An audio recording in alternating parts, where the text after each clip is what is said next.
Bienvenidos, queridos amigos, a un programa más de Viva Mejor, su programa médico favorito. Todas las semanas tenemos interesantes temas médicos relacionados con la medicina para ayudarlos a vivir mejor. Hoy tenemos con nosotros a una estrella. Tenemos con nosotros a la doctora Dayana González, quien es pediatra y neuróloga infantil, y que vamos a hablar de algo muy común, algo que usted ve con facilidad en cualquier casa, en las escuelas, en los colegios, en un campo deportivo, en una fiesta. De pronto usted ve que un niño o una niña se cae al suelo y comienza a temblar, ¿verdad? Muchas veces pasa una cantidad excesiva de saliva y a esto se le llama epilepsia. Para hablar de eso, tenemos aquí hoy a Dayana González. Bienvenida. Gracias por la invitación. Es un placer tenerte aquí, siempre, hablando de algo que tú manejas a diario, Dayana.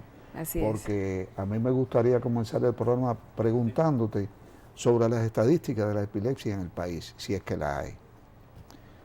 Bueno, realmente no las hay. No las hay. Así es, no las hay. Y si nos guiamos por las estadísticas internacionales, ¿cuál podría ser el índice de personas epilépticas?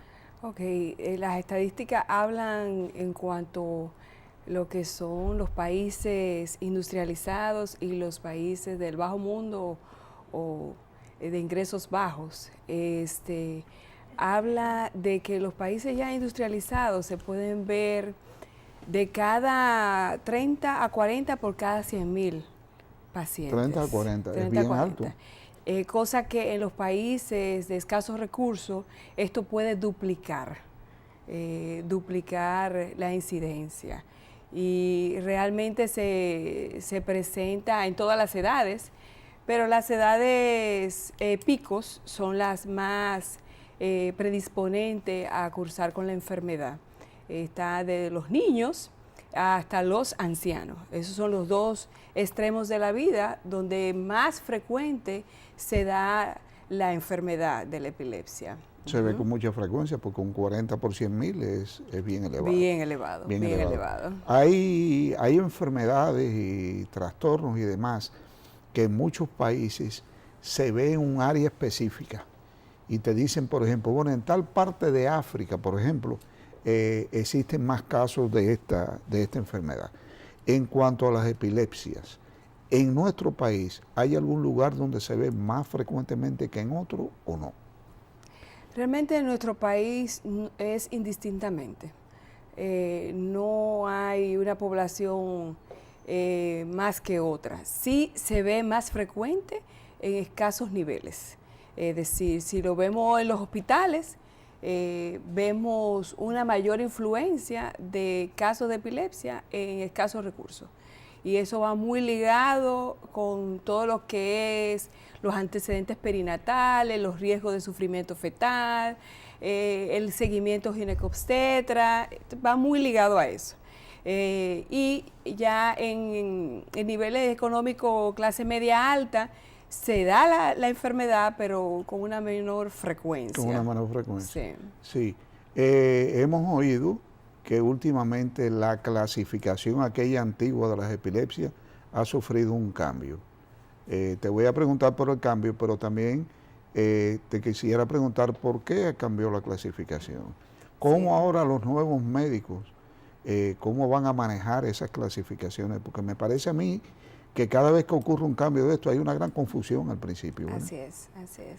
Generalmente cada vez que hay un cambio en la clasificación, generalmente ha ocurrido por décadas.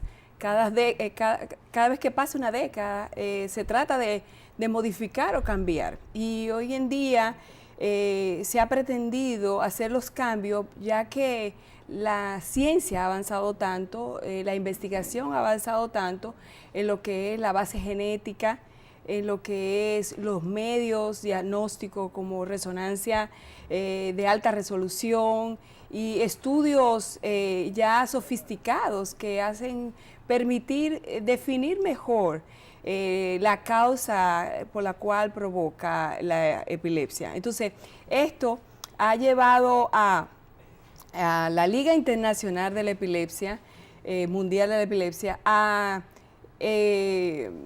reclasificar, ya que ya tenía prácticamente casi más de 20 o 30 años, casi 30 años. Sí, mucho tiempo. La clasificación del 89, donde se modificó hace ya apenas 2 años. Entonces, esto ha revolucionado un poco y ha traído mucha polémica, como siempre pasa ante un cambio. Pero realmente la finalidad es más de definir claramente tanto la parte clínica como etiopatológica de la epilepsia, conjuntamente con la posibilidad de hacer un tratamiento más individualizado y más específico en cada paciente. Esa es básicamente lo que ellos han querido lograr a través de esta nueva clasificación. ¿Y crees, Dayana, que ahora resulta para los nuevos médicos más fácil esa reclasificación? Yo entiendo que sí, porque es muy sencilla. La clasificación se basa de acuerdo al tipo de crisis, que puede ser focal. Antes se hablaba de parcial, hoy en día se habla de focal, se habla de generalizada y se habla de desconocida, cuando no se sabe definir bien las características de. Ese es el primer nivel de poderla clasificar, que generalmente esa clasificación lo puede hacer un servicio de atención primaria. Vamos a suponer una clínica de atención primaria puede clasificarla de esa manera: focal, generalizada o no conocida la causa. Ya en un segundo nivel la puede clasificar dentro del tipo de epilepsia. De igual manera, focal, generalizada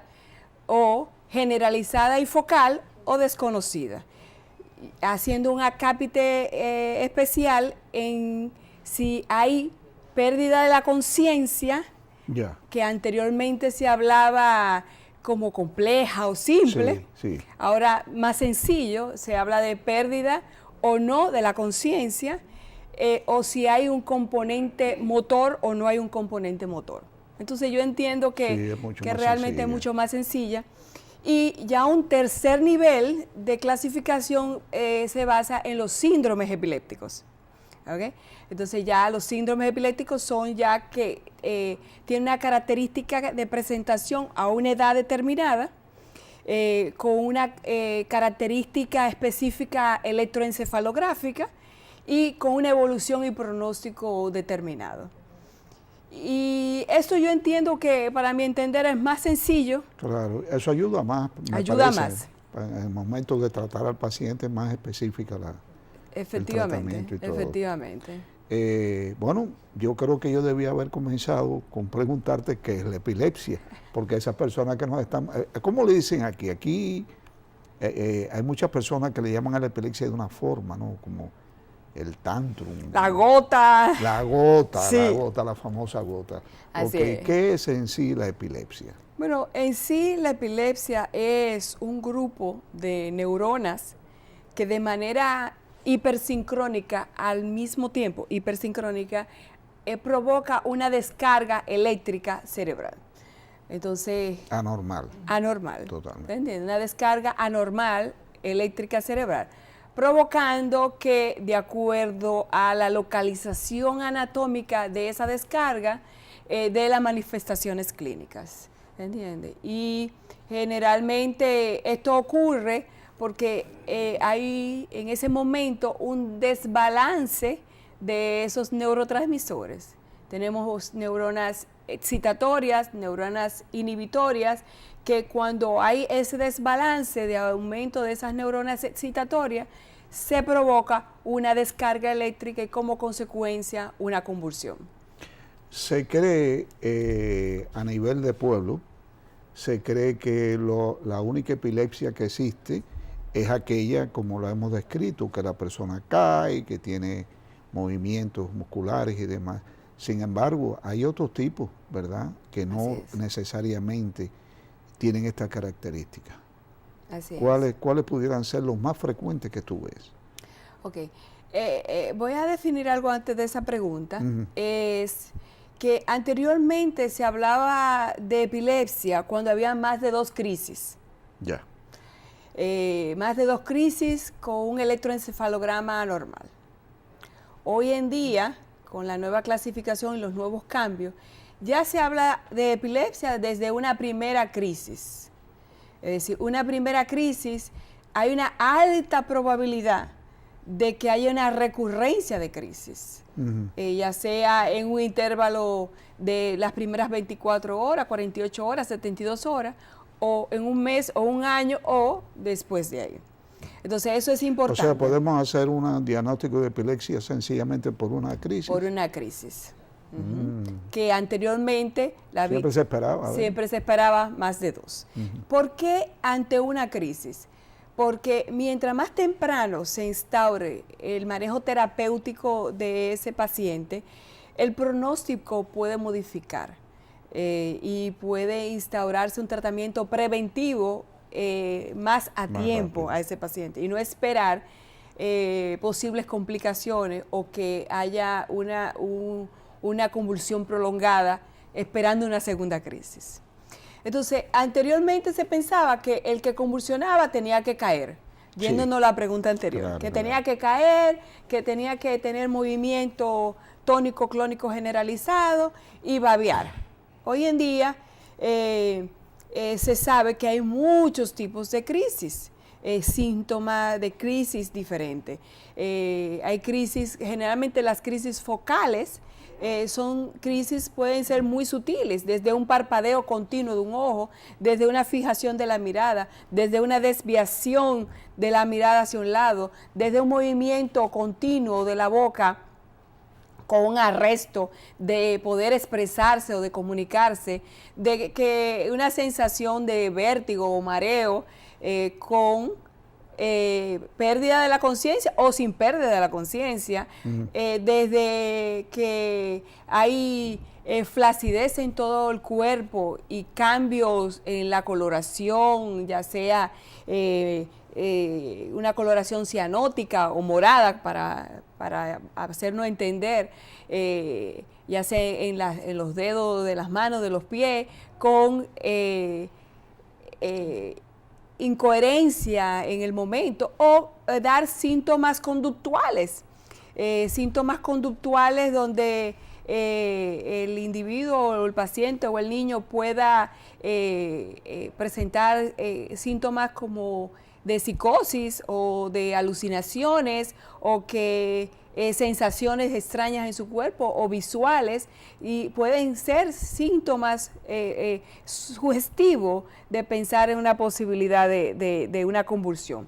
Otros síntomas pueden ser autonómicos, donde pueda el niño o el paciente hacer automatismos masticatorios, que esté como masticando y como haciendo movimientos que no vienen del lugar, y que estos sean episódicos. Lo característico es que es episódico, que son sin ninguna causa que desencadenante. La persona puede estar muy tranquila y comenzar a hacer movimientos automáticos, tocarse el cuerpo, hacer esto y volver en sí y tú decir qué fue lo que pasó, qué es lo que te pasa y no darse cuenta en el momento, porque en ese momento probablemente hay una ausencia de la conciencia o del estado de despierto o una desconexión inmediata. Entonces, no necesariamente tiene que caer, no necesariamente tiene que moverse, no necesariamente tiene que morderse. Y el hecho de esos síntomas tiene que hacerse sospechar de una convulsión si esto lo hace de manera repetitiva. Claro que sí. Dayana, ¿persiste en esta nueva clasificación el término de ausencia, epilepsia de ausencia, o lo eliminaron? No, persiste. Tú sabes que entra dentro de las generalizadas. Ok. Yo tuve una experiencia muy impactante. Yo venía con una amiga mía en el carro, yo venía manejando, ella venía a mí, veníamos conversando y de pronto la veo que me está como tirando besos, me está haciendo así. Y yo digo, oye, ¿pero qué es lo que le pasa, no? Y le vi la mirada así como brillosa. Y entonces me di cuenta que estaba en una convulsión. Así es. Y cuando paramos, que ella volvió y pudo hablar, me dijo, no, es que yo soy epiléptica. Digo, bueno, pues tuviste una convulsión aquí, ¿verdad? Es muy amoroso, una muy convulsión amorosa, muy amorosa. Que yo tuve que parar el carro para interpretar qué es lo que estaba pasando. Claro, por si acaso. Por si acaso, no, una amiga mía que yo quiero mucho. Ok. Una de las cosas que yo he visto, yo, por ejemplo, tuve aquí mismo en este país una experiencia de que íbamos a coger el avión cuando uno tenía que entrar a la pista y coger el avión en un lugar allí, ya no había el nuevo aeropuerto que hay ahora, que tú caminas por pasillos. Y este hombre de pronto yo lo veo en el suelo convulsionando, tú sabes, con todas las características de una convulsión.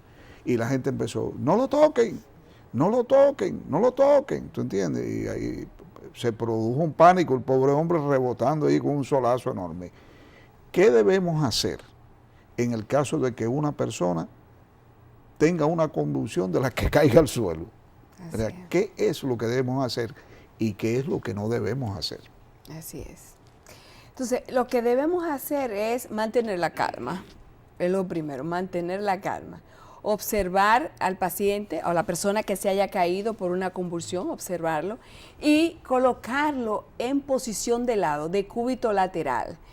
¿Por qué? ¿De cualquier lado? De cualquier lado, no importa izquierdo o derecho, lo importante es de lado, porque un paciente que convulsiona puede tener síntomas autonómicos de vómito, náusea. Entonces el vómito, si está en decúbito supino, está boca arriba, y está con secreciones, porque pueden aumentar las secreciones bronquiales y o provocarse vómito durante la convulsión, no debe de estar boca arriba, debe de estar siempre de lado. Claro. Otra cosa que mucha gente lo hace es entrarle la mano o entrarle algún objeto en la boca, tratando de que no se muerda. Realmente. Que se va a tragar la lengua. Que se va a tragar la lengua, que no se muerda. No debe de introducirse ningún objeto en la boca. Debe tratar de mantener la vía aérea permeable, nariz y boca. Y si hay alguna secreción, tratar de eliminarla. Con mucho cuidado, ¿verdad? Con porque mucho cuidado. El paciente te puede morder, ¿verdad? Perfectamente, puede morder. Entonces es colocarlo de lado, quitarle todos los objetos que pudieran lastimarlo, ya sea objeto punzante, de cristal, o cosas que tenga en su interior que por los mismos movimientos puedan lesionarlo. Tomar el tiempo, es importante el tiempo, porque el cerebro tiene mecanismos de autorregularse. Es decir, normalmente hay una despolarización en esa membrana cerebral y después se repolariza. Pero hay mecanismos que se pierden, porque la fuente de oxigenación del cerebro es el oxígeno y la glucosa. Cuando ya se pierden esos mecanismos de autorregulación, esa convulsión se puede prolongar y comenzar a dañar su cerebro, cosa que la gente dice, bueno, por una convulsión se daña el cerebro. No necesariamente, porque las convulsiones pueden autolimitarse, pueden parar solita, pero si una convulsión se prolonga, ya pierde esos mecanismos y es cuando ya entra la descompensación de ese cerebro. Entonces es importante el tiempo, porque debe acudir o llamar un 911 para que esa persona sea trasladada y se le coloque oxígeno y se le coloque tratamiento específico para parar la convulsión. Mientras no llegue una ayuda profesional, se debe dejar el paciente acostado. Tranquilo. De lado. Sí, de lado. No se debe parar, ni se debe llevar en una parte. No se debe parar, debe dejarse en el piso, acostado. Si le pueden colocar algo que le acomode la cabeza, vamos a suponer una almohada si encuentran, o algo, sí, una ropa que le acomode, claro. Por si tiene movimiento de contracción de la cabeza, movimientos tónicos, clónicos, que pueda autogolpearse y lastimarse, proteger su cabeza, claro. Y protegerlo de todo lo que pudiera ser agresión ante una convulsión como tal. Los americanos tienen un dicho, yo voy a saber hoy si es verdad o no.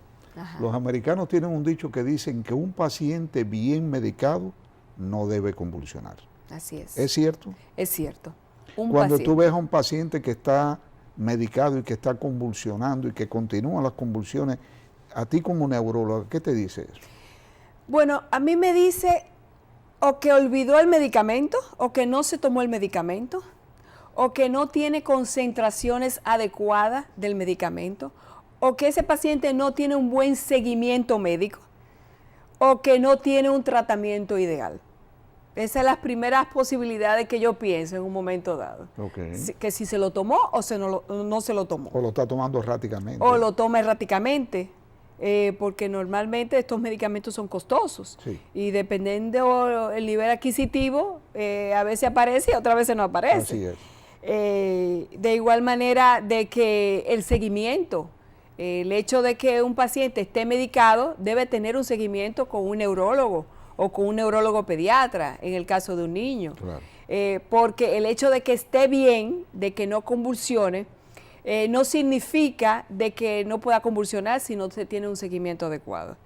Y que de acuerdo al tipo de crisis, hay medicamentos de primera y segunda y tercera generación que uno va a elegir de acuerdo al tipo de crisis. Entonces depende de qué tratamiento tiene, si es el tratamiento idóneo, si es el tratamiento de primera elección para ese tipo de crisis, puede ser que tenga un buen o un mal control. Debemos aceptar lo que muchos pacientes nos dicen, que continúan convulsionando y que nos dicen, bueno, le hemos preguntado al médico porque yo tomo mi medicamento en orden, nunca falto a tomarme la dosis que me indicaron en el momento, y cuando le pregunto al médico me dicen de que existen epilepsias refractarias que no van a mejorar.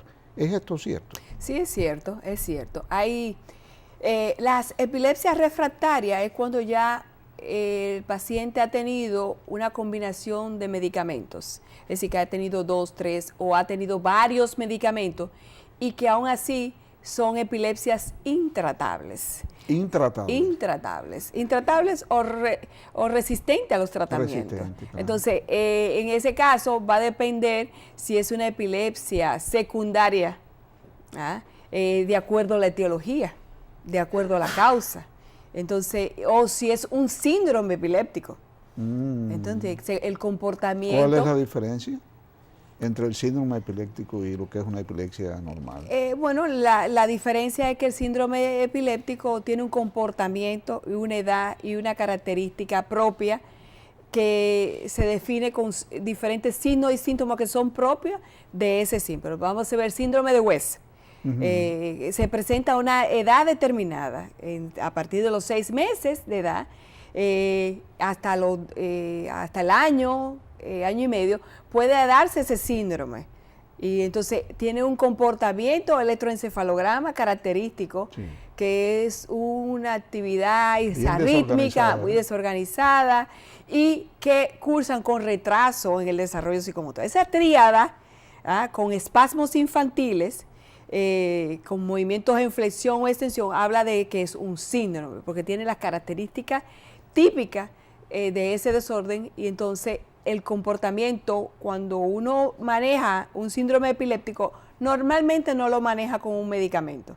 Normalmente no se controlan las convulsiones con un solo medicamento. Necesitan generalmente 2 medicamentos o 3 medicamentos. Y lo ideal es comenzar con 2 medicamentos cuando estamos hablando de síndromes específicos, porque sabemos que la evolución, el pronóstico, no es igual que una epilepsia primaria de la infancia o una epilepsia que tiene un componente genético y un comportamiento diferente, ¿entienden? Entonces ya uno se va de primera línea a un manejo ya más agresivo, diríamos, que una epilepsia común.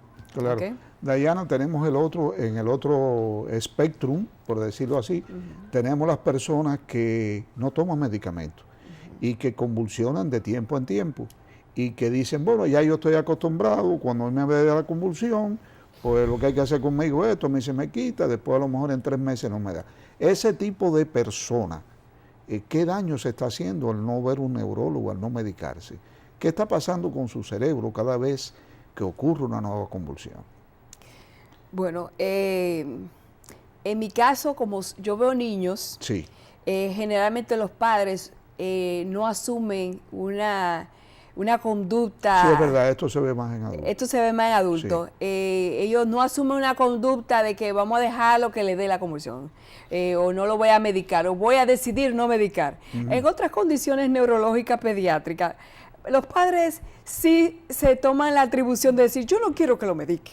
Sí. Sin embargo, en la epilepsia es incuestionable. Sí, es bien impactante. Es muy impactante. Entonces, los padres no cuestionan, al contrario, urge de darle el tratamiento. Ellos piden que lo mediquen inmediatamente. Es decir, que no entramos en un dilema de que si lo medicamos o no lo medicamos, se medica. Yeah. Entonces, la pregunta es de que si por se deja o no se por cualquier deja. motivo no tiene medicamento y sigue convulsionando un niño.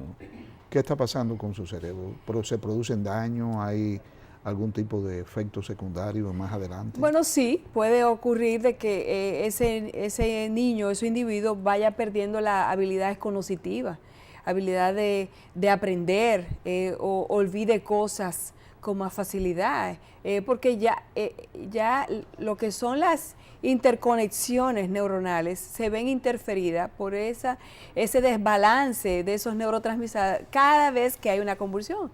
Entonces, hay factores comórbidos asociados a una convulsión, de que puede haber cambios conductuales, cambios en la personalidad, cambios en el aprendizaje, en las habilidades motoras, como consecuencia de no estar tratado ese individuo. Entonces sí hay repercusiones, que probablemente no sean de la noche a la mañana, pero con el tiempo se van observando ciertos cambios. Mira, me están haciendo señas esta gente. Este tiempo se ha ido demasiado rápido.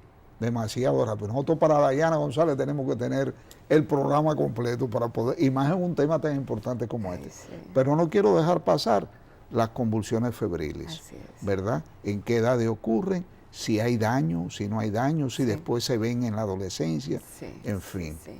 Muy buena pregunta. Las convulsiones febriles no entra dentro de la clasificación de epilepsia.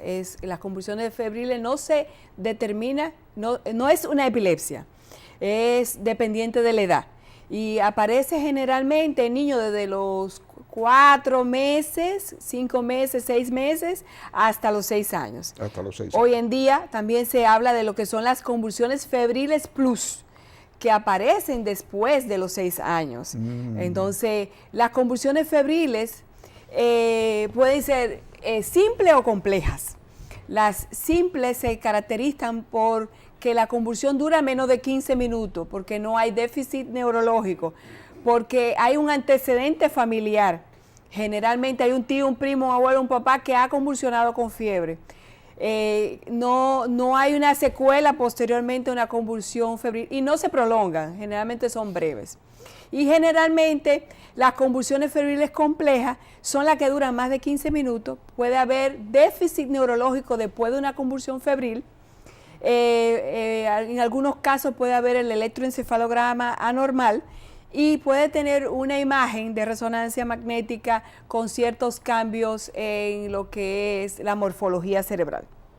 Entonces, las convulsiones febriles complejas, generalmente estas pueden prolongarse, pueden durar 15 o hay casos de niños que convulsionan con fiebre y pueden debutar con un estatus epiléptico convulsivo. ¿Pudiera ser una convulsión febril el anuncio de que vamos a tener epilepsia más adelante?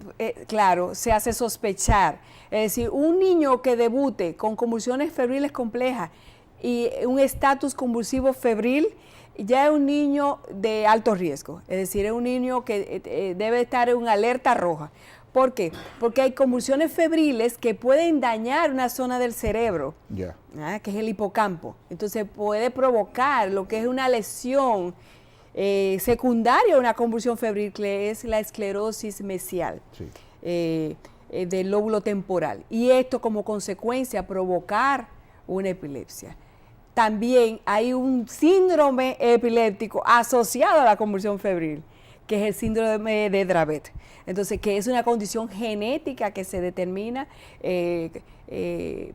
el gen específico alterado por este tipo de convulsión, que generalmente en el síndrome de Dravet hay antecedentes de que ese niño ha convulsionado con fiebre o ha hecho convulsiones prolongadas. Yo me imagino, Dayana, que en el momento en que uno de ustedes, neurólogos pediátricos, tienen que tomar la decisión de suspender el medicamento, un niño ha tenido convulsiones febriles, debe ser algo de cuidado, ¿verdad? Porque pudiera convulsionar de nuevo, Ajá. ¿verdad? ¿En qué momento toman ustedes esa decisión y qué los lleva a tomarlo? ¿La edad de que haya estado tanto tiempo sin convulsionar y que haya pasado la edad que se programa que van a aparecer estas convulsiones, o hay algún otro indicador? Bueno, un indicador es que los niños de 0 a 6 años, el sistema inmunológico no está desarrollado. Entonces, entran a la escuela y se enferman de gripe, viene, y esas gripes o infecciones recurrentes de vías aéreas superiores hacen que tengan fiebre. Ya. Entonces... Yo lamento realmente que se nos haya terminado el tiempo. Esta ha sido una entrevista magnífica con Dayana González, hablando de algo que lo vemos todos los días. Esperamos que los padres que hayan estado mirando esto hayan aprendido algo. Yo he aprendido muchísimo hoy. Dayana, muchas gracias por estar aquí. Esperamos tenerte pronto con otro tema interesante. Gracias.